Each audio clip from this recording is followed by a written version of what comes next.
Right. So the topic that we are going to cover today is exam and study skills.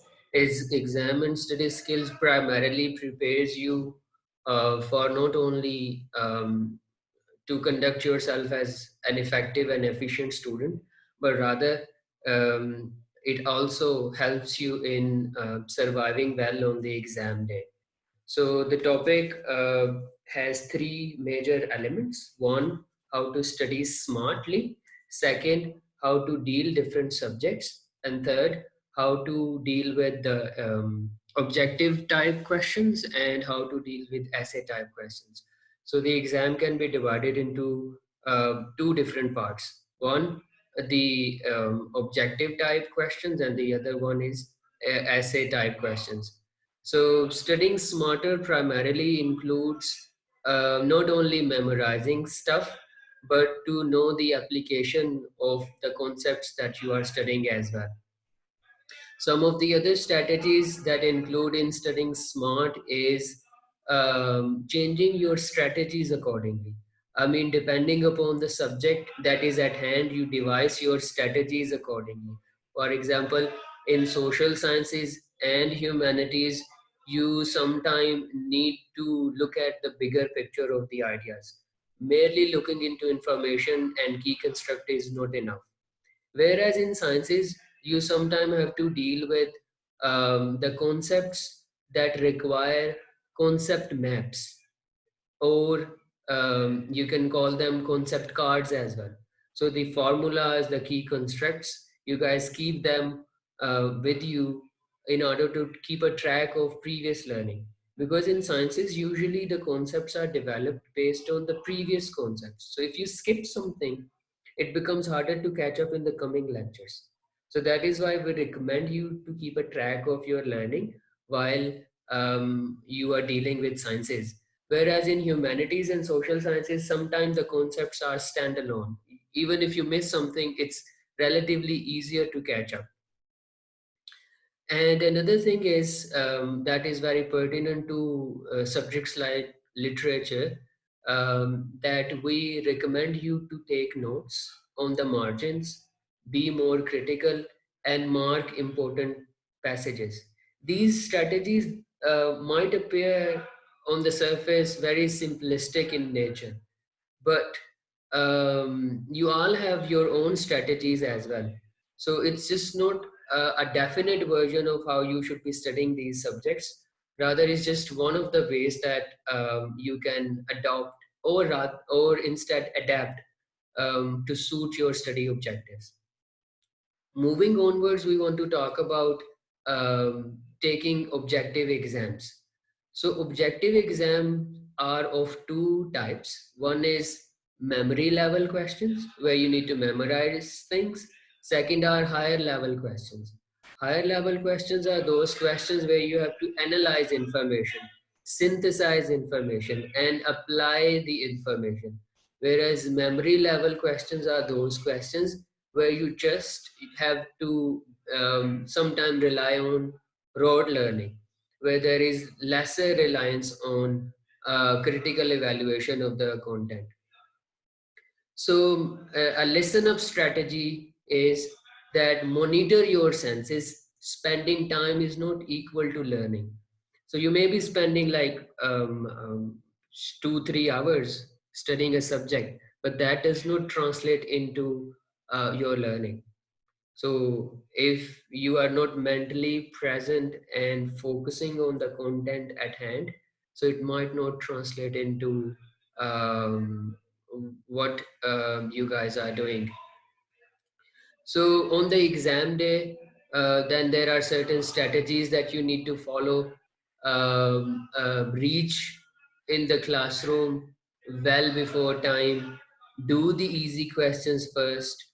Tackle items you are least comfortable with at the end. So do not attempt the difficult questions at first, so that you do not lose a lot of time in grabbing them.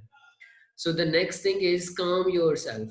Once you have attempted most of the questions, or you are done with the exam, calm yourself down and then reflect. So that you might have missed quite a few points, or even after the exam, once you are done, that things are out of your hand now. So there is no point to panic. There is no point to, um, overly burden yourself with um, how you might have, what sort of score you would achieve by the end of the exam. Then another type of exam question that we have to attempt is essay writing exams. These exams require you to write at length. So you have to look at the bigger picture of these questions. So these questions are mostly like you attempt any essay.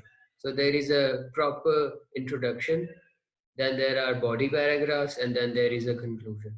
So regardless of what subject it is, the pattern of attempting the question would remain the same.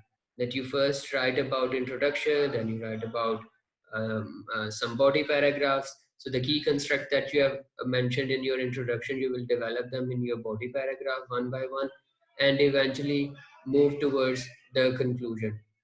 So usually it is said, if your introduction is solid and your conclusion is your conclusion sums up the most of the points, then you have done well. So body paragraph primarily touch upon the key constructs that you have highlighted in your introduction. So once you have written, then read the question, read your answer for grammar mistakes, language mistakes, and it is very crucial to practice writing at length. So if you practice writing at length, it becomes your second nature. So you become easy to write for longer period of times. And sometime it is the case that you run out of time. You run out of time because there is a lot to write, but you cannot include everything in your answer. So the strategy that you guys need to follow in that case is list the points. So do not abruptly end the essay. Rather list those bullet points that you, if there were more time, you could have, incorporated or elaborated those points.